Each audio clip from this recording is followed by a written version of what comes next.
Guys आज हम बात करने वाले हैं इंडक्टिव और डिडक्टिव रीजनिंग की। तो बहुत प्रॉब्लम्स हैं क्योंकि ये जो टॉपिक है इंडक्टिव डिडक्टिव का ये ज़रूर आता है वर्बल रीजनिंग में और थोड़ा सा कंफ्यूजिंग है क्योंकि क्या है जनरल टू पर्टिकुलर, क्या है पर्टिकुलर टू जनरल। चीज़ें तो हम पढ़ते हैं, बुक में पढ़ते हैं, किताबी भाषा होती है, लेकिन नॉर्मली हमको समझ में नहीं आती बात कि रियलिटी में अगर हमको इसको पता लगाना हो कि क्या होता है, प्रैक्टिकली देखना हो तो उसका क्या मीनिंग है। इस वीडियो में हम यही क्लियर करने वाले हैं कि इंडक्टिव और डिडक्टिव रीजनिंग क्या होता है और किस तरीके से आप ये अच्छे से समझ सकते हैं। तो बने रहिए इस वीडियो में मेरे साथ।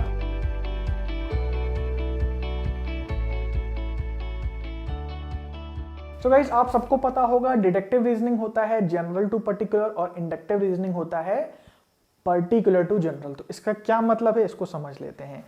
सबसे पहले बात करते हैं डिडक्टिव रीजनिंग की। तो deductive reasoning general to particular होता है क्योंकि जो जनरल फैक्ट है उसको हम पर्टिकुलर इंस्टेंसेस पे अप्लाई करते हैं, वो हमारा डिडक्टिव रीजनिंग होता है। तो इंडक्टिव डिडक्टिव बहुत कॉमन चीज है। हम अपनी डेली लाइफ में जो भी हमारी अंडरस्टैंडिंग बनती है वो इन्हीं रीजनिंग के हिसाब से बनती है। जो भी हम तर्क लगाते हैं अपनी डेली लाइफ में वो इन्हीं के हिसाब से लगाते हैं। तो आज प्रैक्टिकल एग्जाम्पल लेकर के समझते हैं कि डिडक्टिव रीजनिंग क्या है, इंडक्टिव रीजनिंग क्या है। तो डिडक्टिव मतलब जैसा मैंने बोला जनरल टू पर्टिकुलर। सपोज कोई जनरल स्टेटमेंट है, अगर हम एक स्टेटमेंट ले लें सपोज कि रात को जागने से आंखें खराब हो जाती हैं, अगर ये एक जनरल स्टेटमेंट है, ठीक है। तो रात को जागने से आंखें खराब हो जाती हैं, ये एक जनरल स्टेटमेंट है।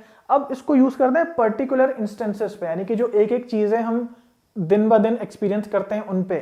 ठीक, और राम जो है वो रात को जाग रहा है तो क्या होगा, राम की आंखें खराब हो जाएंगी। ठीक है, तो रात को जागने से आंखें खराब होती है जनरल, हमने उसको अप्लाई किया पर्टिकुलर इंस्टेंस पे यानी कि राम पे। लेकिन फिर हम उसको एक पर्टिकुलर इंस्टेंस पे लगाएं कि भाई महेश रात को जागता है तो क्या इसका परिणाम हो सकता है, महेश की आंखें खराब हो जाएंगी। अगर हम बोले सोहन रात को जागता है तो क्या परिणाम होगा, उसकी आंखें खराब हो जाएंगी। ठीक है, तो जो हमारे पास जनरल स्टेटमेंट है उसको जब हम पर्टिकुलर चीजों पे लगाते हैं तो वो हमारा डिडक्टिव आर्गुमेंट होता है, डिडक्टिव रीजनिंग होती है। तो नाम भी अगर देखें, नाम से क्लियर है कि डिडक्टिव मतलब डिडक्ट करना, चीजों को निकालना, किसी चीज से डिराइव करना। ठीक है, तो जनरल चीज हमें पता है, जनरल सेंटेंस हमें पता है, उससे हम डिराइव कर रहे हैं, अलग अलग चीजों पे लगा के देख रहे हैं कि उसके क्या कंक्लूजन्स बन सकते हैं। ये डिडक्टिव रीजनिंग है। बात करते हैं इंडक्टिव की, ठीक उसका उल्टा। और अपनी डेली लाइफ में हम इंडक्टिव को काफी ज्यादा यूज करते हैं। और इंडक्टिव को अगर हम देखें तो इसको हम कहते हैं पर्टिकुलर टू जनरल, यानी कि हम डेली लाइफ में कुछ इंस्टेंसेस देखते हैं, पर्टिकुलर चीजें अनुभव करते हैं और उसके बेसिस पे एक जनरल अपनी विचारधारा बना देते हैं, वो इंडक्टिव रीजनिंग कहलाती है। तो सपोज अगर मेरा दोस्त एक महेश था, वो रात को जागता था, उसको चश्मा लग गया। एक सोहन मेरा दोस्त था, वो भी रात को जागता था, उसको चश्मा लग गया। एक रोहन मेरा दोस्त था, वो भी रात को जागता था, उसको चश्मा लग गया। तो अब मैं एक जनरल चीज पे पहुंच जाऊंगा कि भाई जो रात को जागता है उसको तो चश्मा जरूर लग जाता है। ठीक है, तो जब हम पर्टिकुलर इंस्टेंसेस से कोई चीज जनरलाइज करके निकालते हैं तो वो हमारा इंडक्टिव में आता है। नाम से ही आप देखें इंडक्टिव का मतलब क्या है, इंडक्ट करना, कुछ नया निकालना।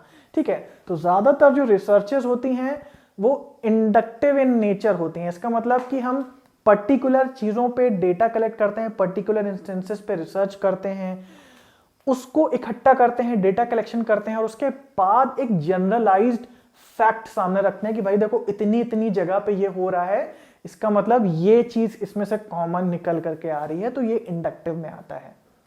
सो गाइस यहाँ पे आई होप कि इंडक्टिव और डिडक्टिव का मतलब क्लियर हो गया होगा। डिडक्टिव मतलब जनरल टू पर्टिकुलर और इंडक्टिव मतलब पर्टिकुलर टू जनरल। तो अब हमें प्रैक्टिकल भाषा में समझ में आ गई ये चीजें। अब हम बढ़ते हैं किताब की तरफ।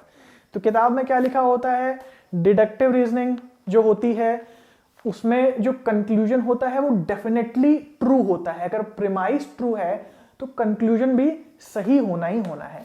तो सपोज अगर एक प्रीमाइस है कि रात को जागने से आंखें खराब हो जाती हैं, अगर ये ट्रू है तो सोहन अगर रात को जाग रहा है तो डेफिनेटली उसकी आंखें खराब हो जाएंगी, ये भी ट्रू हो जाएगा। तो प्रीमाइस ट्रू है, कंक्लूजन भी ट्रू हो जाएगा। इंडक्टिव में ये कहते हैं कि अगर प्रीमाइस ट्रू है तो conclusion is likely to be true. ठीक है, सपोज अगर सोहन रात को जागता है उसकी आंखों पे चश्मा लग गया। ठीक है, रोहन रात को जागता है उसकी आंखों पे चश्मा लग गया। ठीक है, तो अगर उसके बाद अगर हम बात करें शाम रात को जाग रहा है तो उसकी आंखों में चश्मा लगेगा या नहीं लगेगा? लाइकली टू बी, क्योंकि काफी केसेस में लग रहा है, ठीक है। तो ये हमेशा ट्रू नहीं होता, लेकिन हाँ भाई मैंने इतनी एक्सपीरियंस किया है, इतने लोगों को देखा है, काफी लोग जो रात को जागते हैं उनको चश्मा लग जाता है, उनकी आंखें खराब हो जाती हैं। तो यहां पे क्या होता है कि जो प्रीमाइस अगर ट्रू है तो conclusion is likely to be true. जरूरी नहीं है कि वो हो जाए, क्योंकि कभी हम देखते हैं ज्यादातर टाइम चश्मा लग जाता है, कभी कभी नहीं भी लगता है किसी को, ठीक है। तो ये डिफरेंस होता है, ये डिफरेंस आपकी किताब में लिखा है कि ये लाइकली टू बी ट्रू हो जाता है कंक्लूजन, और ये डेफिनेटली ट्रू हो जाता है। तो ये डिफरेंस है इंडक्टिव और डिडक्टिव में। Okay guys, so I hope कि आप सबको ये चीज क्लियर हुई होगी। मैंने कोशिश की है कि बिल्कुल किताबी भाषा से हट करके आपको सरल से सरल शब्दों में ये चीजें समझाई जाएं। इसके अलावा जो मॉक टेस्ट्स हैं पिछले साल के यूजीसी नेट के, बहुत इंपॉर्टेंट हैं और वो फ्री में examkhosh.in पे अवेलेबल हैं, तो उस पे जाएं और वो मॉक टेस्ट का फायदा उठाएं। डीआई के क्वेश्चंस, रीडिंग कॉम्प्रिहेंशन के क्वेश्चंस, मैथ्स के क्वेश्चंस सारे के सारे मॉक टेस्ट फॉर्म में आप सबके सामने ऑनलाइन अवेलेबल हैं। एनटीए का एग्जाम ऑनलाइन होने वाला है, तो मैं चाहता हूं कि आप सबकी पहले ही प्रैक्टिस हो जाए, कुछ भी गलत ना करके आए। क्योंकि कभी कभी ऐसा होता है जिनको प्रैक्टिस नहीं होती है वो गलत करके आ जाते हैं और उनके मार्क्स काउंट नहीं होते हैं। तो examkhosh.in पे सेम वैसे ही डेमोज अवेलेबल हैं, बहुत सारे मॉक टेस्ट अवेलेबल हैं, नए मॉक टेस्ट भी ऐड होने वाले हैं। तो आज ही examkhosh.in पे विजिट करें और वो सारे के सारे मॉक टेस्ट लगाएं।